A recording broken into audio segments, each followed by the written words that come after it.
What's going on, my beautiful people? Fernando David here, and on this video I'm going to give you the steps that I took to get into the position that I am today financially. I've been asked a lot often, Fernando, what did you do to get to where you are?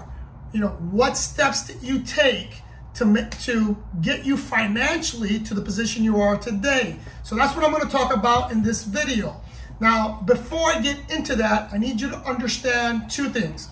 Number one, I'm not a financial advisor or an accountant. I'm just going to give you what I learned when I took a financial class when I was 19 years old in the Marine Corps.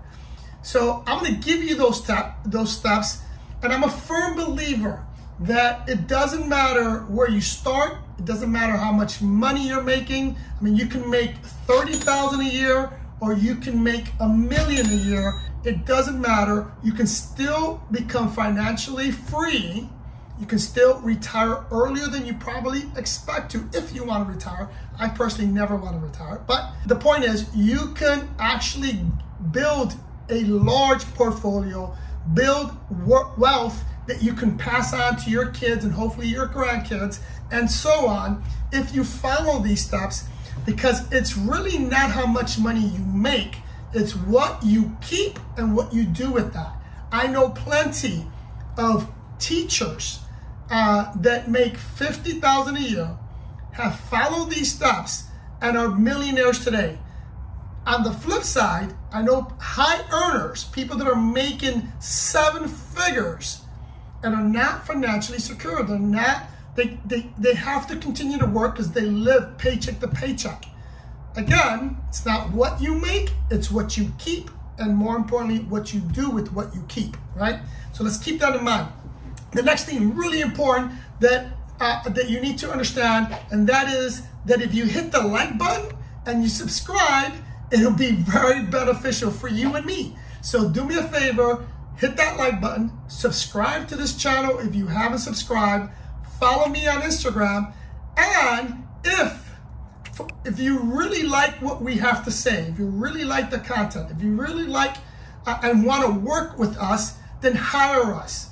We can help you in terms of real estate, right? If you want to buy, you want to sell, you want to start a short-term rental business, you want to profit from real estate, then hire us and we'll help you with that, right? And or if you don't want to do any of that, you can also subscribe to be a paid subscriber to my Instagram, or just donate to the channel. The links are below, okay? Let's first define something that's very important, something that you really need to understand. You need to define and understand the difference between a liability and an asset. Here's why that's very important. And I'm going to give you a very simple definition that I got when I was 19 years old. And it's so simple that if you stick to it, you'll never go wrong with this.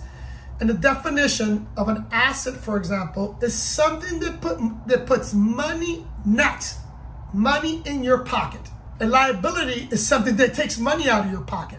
So I've heard a lot of people classify assets that I personally don't consider assets. So for example, I know some people say that their car is an asset, that their furniture in their house is an asset, that their yacht or their boat is an asset.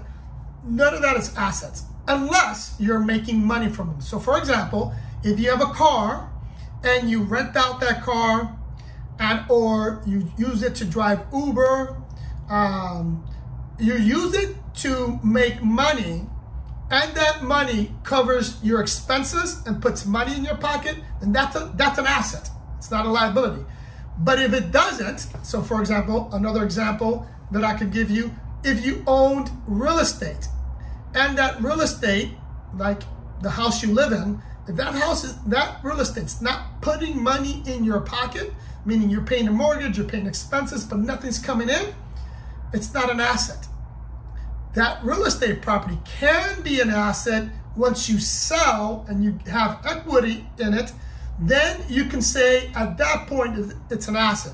But as you're holding it, if it's not putting money in your pocket, then it's not an asset. Please understand that. So the idea is to have as many assets as possible. You want to create a lot of income through your assets. I'm going to talk about 3 in specific that I use and that has helped me create my net worth, right? First one is the most obvious one, and that is rents, right?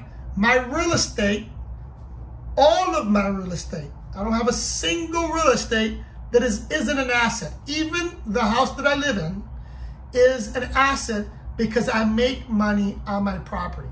If you don't know, I live on a couple of acres. Within those acres, I have storage. I rent out spaces to people to park their boats, park their cars that I charge them for. I have a net income, plus I rent out apartments on my property. All of that nets me on average $12,000 a month nets. Okay, so that's an asset for me, and I live here for free. So my rent is one. The next are dividends, and I'm going to go into some of this stuff in a second.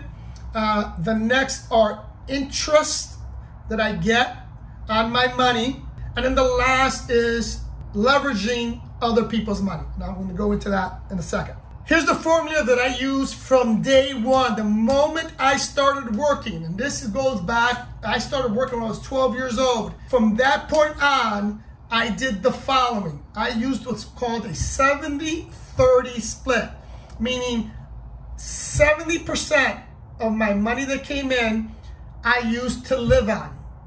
The other 30%, and we're gonna break this down, I used to do one of the following. In that 30%, 10% I use for debt pay down. Now, any financial person will tell you, anyone that has any financial sense will tell you not to get into debt. But I'm a realist. I understand.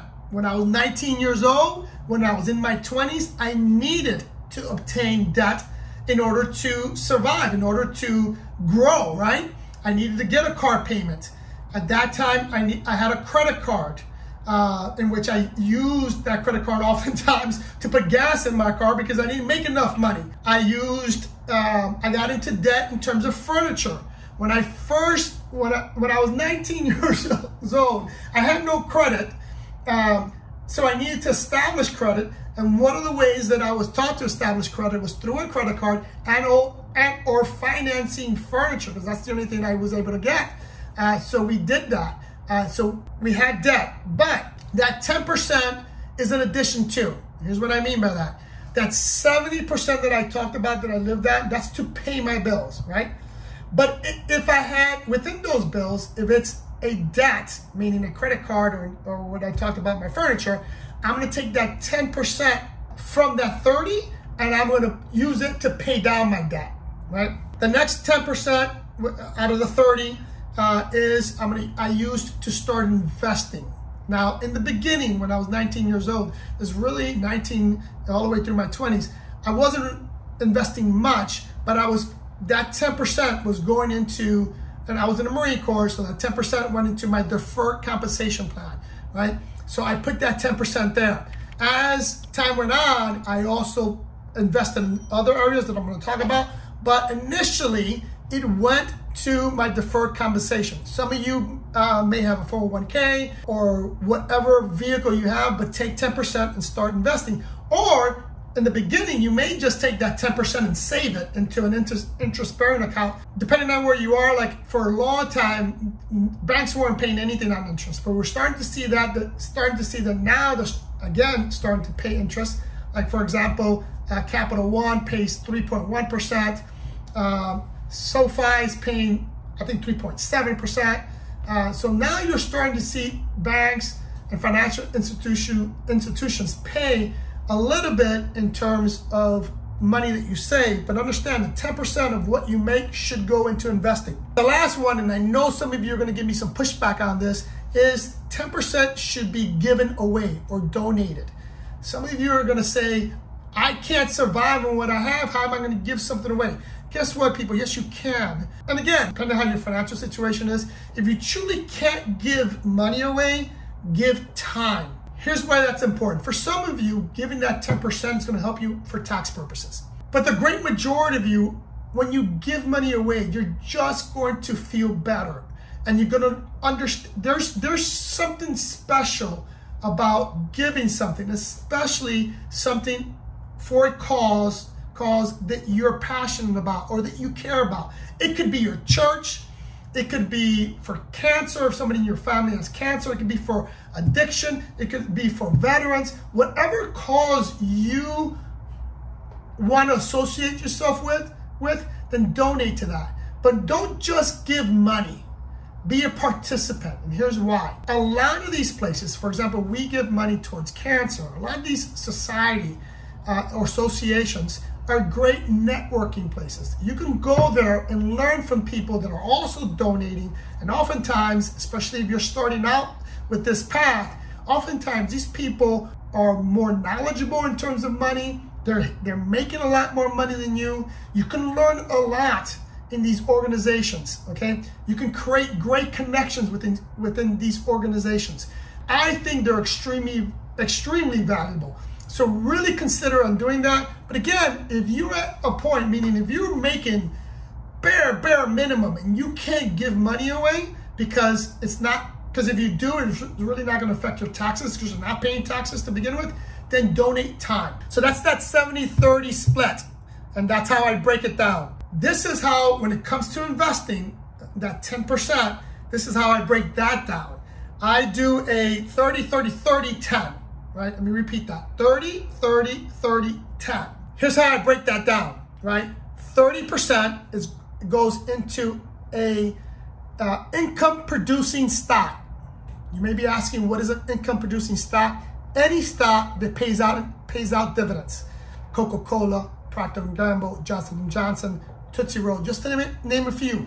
If you buy those stocks, they pay out dividends. Now, dividends is important because it's an income stream, and oftentimes, depending on where you are in terms of your financials, meaning where your tax bracket is, oftentimes that's tax-free money. Now, if you're a high earner, it won't be tax-free, but it's an income-producing stream. Again, the goal of what I'm talking about is to start producing income that you're not necessarily working for. Now, some people call it passive income. I personally don't think nothing is passive. You have to work for everything, but these are income-producing streams, right? The next, as you probably already know, this is where I made most of my money, is through real estate. You need to invest in real estate. As quickly as you can, you should start buying investment properties. Now, some of you may give me pushback on this as well. I personally believe that your first property that you buy should be a property that's going to be your investment. And here's what I mean by that. Now, again, some of you are going to give me pushback, but if your goal is to retire early, if your goal is to be a multi-millionaire, because today $1 million, it's really not going to get you far. But if your goal is to be a multi-millionaire, to be financially free, to have enough money to pass on to your kids, then you have to look at this as a way of growth and you got to be business minded. So I'm a big fan of house hacking. I've done it a lot. Where I currently live is a big house hack. And here's what you should do. Your first property should be a multi-unit property. It should be a duplex, triplex, quadplex, because you can live in one apartment and rent out the rest. And then once you make enough money and you want to move out and buy a bigger house, and you can, but initially you should strive to live for free. There's some people, and you probably heard this saying, they're house rich, but they're really poor. Don't buy something that's going to extend you so much that you're constantly paying, because a house, like I mentioned, most likely if you're living in it and it's not putting money in your pocket, it's a liability. Don't create such a liability that you can't do these other things. And house hacking is a great way to live for free and start putting money in your pocket. The next thing that you should be investing in is on cash assets, right? You should buy gold, you should buy Bitcoin, especially today. Bitcoin is rock bottom. I think it's going to get regulated. It's going to be stabilized. You should have some of that. You should be putting your money in your cash in interest-bearing accounts. Or here's a big tip, and this is because I do this today. You have people like myself who are always looking for private money. I'm always looking for private money. I pay out anywhere between 5 and 7% on people that lend me money, and I take that money. Now it's a loan. So for example, if you gave me $50,000 as a loan, I'm gonna pay you interest only 6%. So you're gaining and earning 6% per month on that $50,000. Then after 2 years, I give you back your principal and you made that 6%.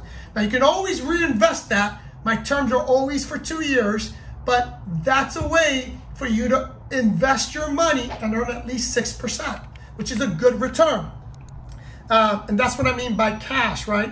You can also, like I said, today you can put your money in the bank, and some banks are giving you anywhere between 2, 3, and I think, don't quote me on this, but I think SoFi is now giving almost 4% in interest, right? But understand that goes with that interest that you're getting will fluctuate because it depends on the market, right? It depends what the rates are. But, and again, you can also find people like myself that are always looking for private money and then lend them the money and gain interest that way. The last thing that you want to invest in, and so I talked about that 30, 30, 30, 30, 30, 10, right? 30% will go into your income producing stocks, 30% in real estate, 30% in cash, right? And the 10% is going to go to invest in you. Now, here's what I mean by investing in you. I'm a big fan of constantly learning. Education is key. Not necessarily college. I'm not talking about going to college, but for example, if you're in a company and that company requires a bachelor's degree or gives you incentives to learn, take advantage of that. I'll give you an example for me in the Marine Corps. The Marine Corps, this is back in the day, we had to do correspondence courses. And I would take all those correspondence courses that I could because they gave me points towards my promotion. Because I knew if I did that, I'm going to get extra points. I'm going to get promoted quickly. And with every promotion was more money, right? Your company may give you the same type of incentive. You may have similar incentives. And or you may be able to educate yourself up in terms of training, right? For your next higher position. Or if you're in a field like now, I'm an entrepreneur, I own my company. Now I take education to a higher level because now I look for business courses. I take courses on marketing. I take courses on on social media. Anything that's going to help me grow and put more money in my pocket. I want to take advantage of that, right? That's on the business aspect, but you also should be investing in your health. It does you no good to work your ass off, build a portfolio that's going to pay millions if you're going to die young, right? You got to invest in you, pay for your gym membership, make sure you're getting your regular checkups. Like for me, I go to my doctor regularly, I get my blood work, I go to my dentist, I go to my ophthalmologist. I spend money on me, my education, my health, all of it. So you need to invest in you. You are the most important investment that you can make. Don't forget that. Then the last thing I want to talk about is leverage, right? This is how the rich get richer, right? This is how I was able to expand and grow. I was pretty financially good in my 40s. My late 30s and early 40s, but I blew up in my mid 40s until present time because I learned how to leverage. Here's what I mean by that. Dividends, your income producing stocks, your real estate are two vehicles that you can leverage. And this is what I mean by that. You could, if you own a house and you have equity in that house, you can pull money from that house at a low interest rate. Now the interest rate today are a little high, but you can still pull money out of that to gain another asset. But when you do that, just make sure that the asset you're gaining is going to produce more than the cost of borrowing the money. Now I mentioned before, I always look for private money. People lend me money and I pay 6%. The reason I do that is because I know that I can reinvest that money in another property, right? And majority of the times it's through another property or another vehicle in which I'm going to get a higher return. So if you lend me $50,000 and I take that $50,000 and I'm getting a 10% return, I have absolutely no problem giving you 6% because I'm still making 4%, right? And I made that 4% with none of my money. That is the magic sauce. That is the secret to building wealth, the secret to building an empire, and the secret of creating generational wealth that you can pass on to your kids. Understanding how to use leverage, understanding how to use other people's money is going to be critical in your growth, and you can grow extremely fast. So for example, if I knew this when I was in my 20s, I'll be in a much better financial position than I am today. I didn't learn that till later in life. This is the beauty about today. Today, information is so easily found. That iPhone that you're probably looking at this video and is your, it is really your vehicle to wealth. It's no better. You can make money on it. I mean, it's endless. But understand that these tips that I just gave you are the way that you're going to become wealthy as long as you follow them, you're disciplined, and then you have time, right? Because it's going to take you time to get there. Again, some of you can get there quicker than others because some of you are able to produce income faster and at greater amounts than others. But it doesn't matter how much money you make. If you don't get anything out of this video, get this. I don't care how much money you make. It could be, again, it could be $30,000 a year, or it can be $1 million a year. You can still follow this strategy. If you're disciplined, you can still get to where I am. So again, some of you may get there in your early 30s. Some of you may not get there into your late 60s. It doesn't matter, you're going to get there. Hope this information was useful. If it was, hit the like button. Subscribe to the channel. Follow me on Instagram.